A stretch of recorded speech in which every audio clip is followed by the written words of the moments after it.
The Vor'thal do not send distress calls. In 300 years of recorded history, not one commander had broken that law, because asking for help meant admitting you were already dead. Commander Ashek Vor'thal broke it anyway. What she didn't know was that something was already closing on her position, and her own crew couldn't decide if it had come to save them, or finish what the swarm had started. The reactor core had been bleeding radiation for 4 cycles. Commander Ashek stood on the bridge of the colony ship Ilvena's Reach, watching numbers fall on a display that used to mean something and now only meant time. Behind her, Subcommander Isle paced. "Command hasn't answered in 6 cycles," he said. "Send the beacon. You know what that beacon means.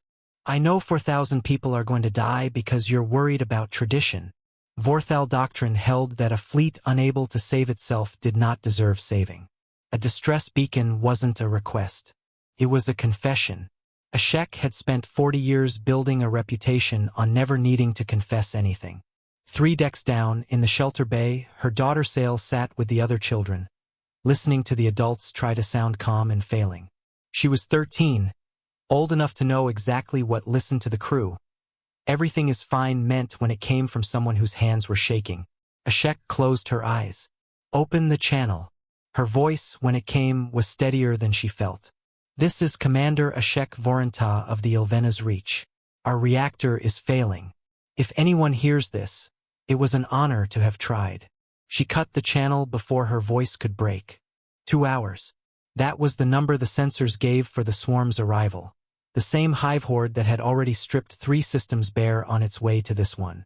Ashek walked the bridge and stopped at the aft display, where a contact had appeared at the edge of long-range sensors an hour ago. Unscheduled, unidentified, moving fast, faster than anything her fleet had on record. "Isle, that contact. How long has it been there?" He checked. His narrow face went still. "Sensor log says 6 hours. That's not possible. We only just sent the beacon."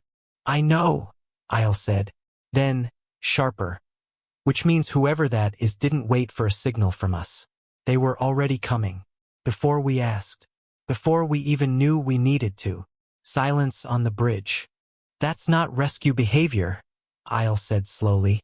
"That's hunting behavior. Something tracks you before you call for help when it already knows where you'll be." Ashek felt the shift in the room. Fear finding a new shape to wear. "You think it's a threat. I think we don't know what it is, and we're about to have a hostile fleet on our doorstep with our shields at 12%. Isle's hand moved to the weapons console. "Recommend charging point defense. If it turns out to be a rescue, we apologize.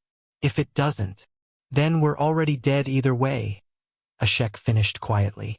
She looked at the amber warning light pulsing over the reactor readout, then at the tiny, growing dot on the display. Behind her, down 3 decks, her daughter was waiting to find out which kind of ending this was. "Charge weapons," she said. "Hail it. If it doesn't answer in 30 seconds, fire a warning shot across its bow." Isle's hands moved to the console, and for the first time since the beacon went out, he looked like a man who finally had an order that made sense to him. On the display, the unidentified contact kept closing. Steady, unbothered, like it already knew exactly what kind of welcome it was flying into, and had decided to come anyway. Aboard the UES Kentucky Wildcat, Lieutenant May Osei had her boots up on the console when the alert chimed. "Cap, they just charged weapons on us." Captain Ray Calloway didn't look up from the NAV display. "Can't blame him. We show up 6 hours before they ask for help. Of course they think we're the ones who caused the problem. They're hailing. 30-second warning window before they fire." Ray keyed the comm without breaking stride. "This is the UES Kentucky Wildcat, out of Seoul. Stand down, we're friendly. Got your beacon, well, sort of. We weren't actually waiting on the beacon." A pause on the other end, tight with suspicion. "Explain." "Your beacon didn't reach us until 20 minutes ago," Ray said. "We launched 6 hours before that. Our systems flag colonies that go quiet on a schedule they shouldn't, comm silence patterns, supply ship no-shows, that kind of thing. Yours tripped the pattern 3 cycles back. We didn't wait to confirm it was real. We just came." "That is not a rescue protocol," Ashek's voice answered. cold with disbelief. That is a fleet spending itself on a statistical guess. Yeah, May muttered. We get that a lot. The warning shot came 10 seconds later anyway. A single round crossing the Wildcat's bow, close enough to rattle the hull sensors, far enough to be a message rather than an attack. Ray didn't flinch. Copy the warning shot. No return fire. We'd have done the same thing in your position. Hell, we've done worse to friendlies who came in hot. Silence stretched on the channel. When Ashek spoke again, something in her voice had changed. You are not retaliating. Wouldn't be much of a rescue if it started with us shooting the people we came to save. On the Ilvena's Reach bridge, Isle stared at his own weapons display like it had betrayed him. He'd fired on the only ship in the sector actually trying to help them, and it hadn't fired back. It had apologized for existing near them. Commander, he said, quieter now. I nearly started a fight with our own rescue. You made the decision doctrine told you to make, Ashek said. But her eyes hadn't left the display, hadn't left the small, patient shape of the Wildcat holding its course toward them without a hint of retaliation in it. Colony ship. Ray's voice came back, casual again, like the warning shot hadn't happened. Sensors are picking up your friend behind us. The swarm is not alone this time. Bigger signature than the last 3 colonies it hit. It knows we're coming too. Then the channel crackled. Not with Ray's voice, but with something else. Layered. Wrong. Dozens of tones speaking in perfect, inhuman unison, translated a half-second late by the ship's AI. Small things. You spend yourselves on the already dead. We have watched your kind do this before. It does not save them. It only means we feed twice. The bridge went dead silent. Isle's hand drifted back toward the weapons console, this time without hesitation. That, May said flatly, is new. It's never talked before. It's talked to other colonies, Ray said, voice gone hard. Right before it ate them. We've got the recordings. It likes an audience. On the display, the swarm's leading edge crossed into sensor range, bigger than anything on record, exactly as the high voice had promised. Commander, Isle said, orders. Ashek looked at the Wildcat, small and patient and already between her people and the largest threat she'd faced in 40 years of service. Hold position, she said. Trust the ones who didn't shoot back. The swarm arrived first, and this time it came louder. A living tide of biomechanical hunters, and threaded through the static of every open channel. The high voice, murmuring in overlapping tones like it was narrating its own inevitable meal. We have seen your rescues fail before. We have seen your ships burn for nothing. Come, waste yourselves again. 3 human ships dropped out of FTL in a formation that made Isle actually flinch. Point defense turrets found the swarm's leading edge before the ships had finished decelerating. Where Vor'thal doctrine said hold, conserve, retreat if the odds turn, the humans pushed in and didn't stop. One ship took a direct hull breach, tag flickering on Ashek's display, UES Firebrand, venting atmosphere in a bright silent plume. Firebrand, report. Ray's voice, sharp now. Hull's not holding, Cap. Delose answered, blood in his voice. I've got one good run left in her. I'm taking the carrier. Negative, Ray snapped. Wildcat's got more armor left than you do. I'll take it in, you fall back and get your people clear. Copy that, Cap, Del said. And then quieter to his own bridge, off the fleet channel where Ray couldn't hear. Cut the fleet feed. He doesn't get to pull rank on this one. His comms officer hesitated half a second, then did it. Ray, Del said.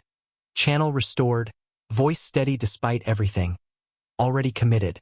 Can't recall a course once it's locked. Look after May for me. Del? Ray's voice cracked across the static. Too late. The Firebrand, pods already away, turned her broken nose into the swarm's largest carrier and burned everything she had left. The explosion lit the debris field white. Firebrand's gone. May's voice came through, tight and controlled in a way that told Ashek exactly how much it was costing her. My brother rode her in himself. He cut Ray out of the decision on purpose. Paused just long enough to notice. Carrier's core is breached, swarm formations breaking. The high voice screamed across every channel at once, the layered tones fracturing into something that no longer sounded coordinated. That should not, recalculating. Then a new signature bloomed on every sensor at once, not military. Slower ships. White-hulled. Unarmed. Colony ship. This is Fleet Auxiliary Medical Group 7. A new, calmer voice broke in. We've been holding position behind the strike group since before the engagement started. Moving in for pod recovery and casualty triage now. Ashek stared at the display as a full second wave resolved out of the dark. Tow ships, medical frigates, repair tenders, dozens of them, already decelerating toward the debris field like this outcome had never been in question. They were already coming too, Isle said, disbelief cracking his voice for the second time that day. Before the battle even started, they packed for the wounded before they knew if they'd win. One of the tow ships broke formation, sweeping toward the drifting wreck of the Firebrand's hull, and locked a tractor beam onto something still reading faint life support inside it. We have a signal, the medical group's voice said. One survivor. Barely. Pulling him out now. On the Wildcat, Ray didn't say anything at all, just gripped the edge of his console and waited. The way a man waits when he's already decided not to hope out loud. The swarm, its carrier gone and its voice reduced to broken fragments, began to scatter, the loose, disorganized retreat of a hive mind that had lost its coordinating node and, for the first time in its long and ugly memory, its certainty. The medical frigate's bay was too bright for how quiet it was. Del Osei lay in a recovery pod, unconscious but stable, machines doing the breathing his lungs currently couldn't manage alone. May sat beside him, data slate forgotten in her lap for the first time since Ashek had met her. Ashek arrived with Sail a step behind her. The first time in 2 hours Ashek had let her daughter out of the shelter bay, and the first thing Sail had wanted to do with that freedom was see the ship that had come for them. He's going to make it, May said, not looking up. Barely, but he will. He gave the order believing he wouldn't, Ashek said. That's the part that gets you, May said. He didn't do it hoping to survive. He did it because it was worth doing either way. Ray came through the bay doors a moment later, and for once the easy grin was nowhere in sight. He stopped at the pod, looked at Del for a long moment and said nothing at all, which told Ashek more than any speech could have. I need to understand your doctrine, Ashek said finally. Not the sentiment behind it, the actual policy. How does a fleet justify launching on a statistical guess that fails 9 times out of 10?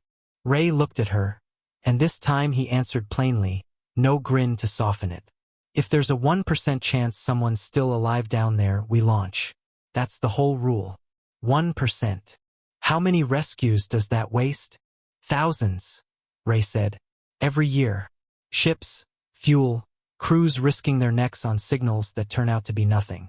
Commands tried to kill the policy more times than I can count. Then why does it still exist? Ray glanced at Del's pod. Because once, a long time before either of us was born, it saved someone Command's own family. And they never let anyone forget what it costs to be 1% too careful instead. Sail, silent until now, tugged her mother's sleeve. Is that why he's not angry? She asked, nodding toward Ray. He lost his friend and he's still not angry.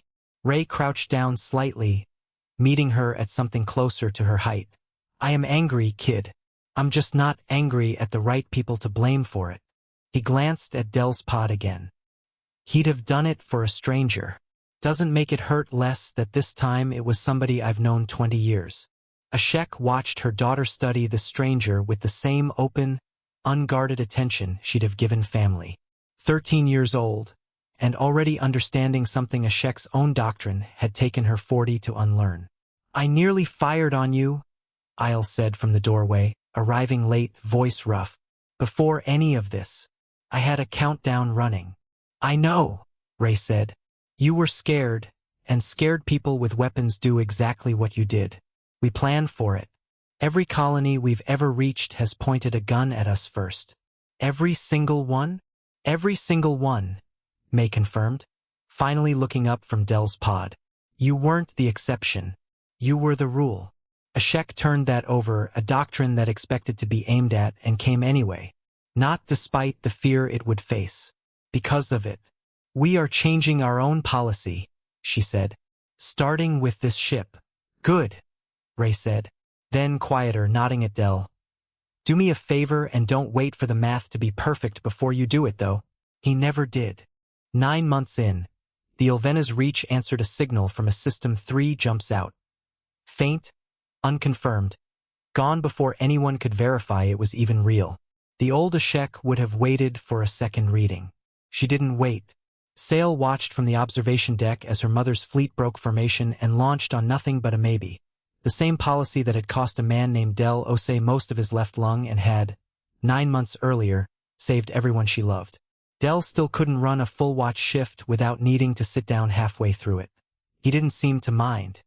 He said the view from a recovery bed had given him plenty of time to write letters to families who'd never know his name, the ones his policy had saved before he was ever born to carry it forward. Sail didn't have a word yet for what her mother's fleet was doing. She was 13. She had time. She wrote it down anyway, in the shelter bay notebook she still kept out of habit. A fleet that comes before you ask, for someone you'll never get to thank. She'd figure out the right word for it eventually. For now, she just knew she wanted to be on one of those ships someday.